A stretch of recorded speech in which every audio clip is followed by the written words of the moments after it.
सोचो, अगर कोई ऑर्गेनिज्म किसी दूसरे लिविंग क्रिएचर के ब्रेन या बिहेवियर को कंट्रोल कर सके और उसे अपने अकॉर्डिंग एक्ट करवा सके।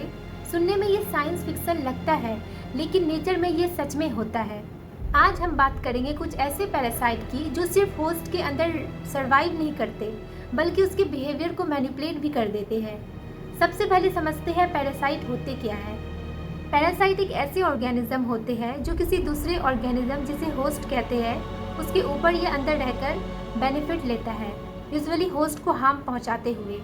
लेकिन कुछ ऐसे पैरासाइट एक स्टेप और आगे बढ़ जाते हैं, ये होस्ट के एक्शन ही को कंट्रोल करने लगते हैं। सबसे फेमस एग्जाम्पल है ओफियोकोर्डाइसेप्स यूनिलैटरिस। ये फंगस ट्रॉपिकल फॉरेस्ट में एंट्स को इन्फेक्ट करता है। शुरू में एंट बिल्कुल नॉर्मल बिहेव करता है, लेकिन धीरे धीरे फंगस उसके बॉडी के अंदर स्प्रेड होने लगता है। फिर एक स्ट्रेंज चीज़ होती है, एंट अपनी कॉलोनी छोड़ देती है और किसी प्लांट या लीफ के ऊपर क्लाइंब करने लगती है। एक स्पेसिफिक हाइट पर पहुंचकर वो लीफ को टाइटली बाइट कर लेती है और वहीं परमानेंटली स्टक हो जाती है। उसके कुछ टाइम बाद फंगस एंट को किल कर देता है। फिर एंट के बॉडी से फंगल स्टॉक ग्रो होता है जो स्पोर्स रिलीज करता है और नीचे चल रही दूसरी एंट को इन्फेक्ट करता है। मतलब फंगस ने एंट को एक लिविंग मशीन की तरह यूज़ किया, सिर्फ अपनी रिप्रोडक्शन के लिए। लेकिन ये अकेला एग्जाम्पल नहीं है। दूसरा एग्जाम्पल है ल्यूकोकोलिरिडियम पैराडॉक्सम। ये पैरासाइट स्नेल्स को इन्फेक्ट करता है। ये स्नेल्स के आई स्टॉक में एंटर करता है और उन्हें ब्राइट कलर पल्सेटिंग स्ट्रक्चर में बदल देता है। नॉर्मली स्नेल्स बर्ड्स से बचने के लिए हिडन प्लेसेस में रहते हैं, लेकिन infected snail suddenly open area में मूव करने लगते हैं।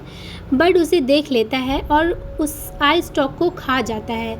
एग्जैक्टली यही पैरासाइट चाहता था और वो बर्ड में अपने लाइफ साइकिल को कंटिन्यू करता है। अब तीसरा और इंटरेस्टिंग केस है टॉक्सोप्लाज्मा गोंडी। ये माइक्रोस्कोपिक पैरासाइट माइस और दूसरे मैमल्स को इन्फेक्ट कर सकता है। नॉर्मली माइस को कैट से नेचुरल फेयर होता है, मतलब डर लगता है, लेकिन इन्फेक्टेड माउस कैट की स्मेल से उतना नहीं डरता। कुछ रिसर्च सजेस्ट करती है कि पैरासाइट माउस के ब्रेन केमिस्ट्री को इफेक्ट करता है। रिजल्ट, माउस इजली कैट का प्रे बन जाता है और पैरासाइट कैट के बॉडी तक पहुंच जाता है, जहां वो रिप्रोड्यूस करता है। अब क्वेश्चन ये है कि पैरासाइट ऐसा करता क्यों है।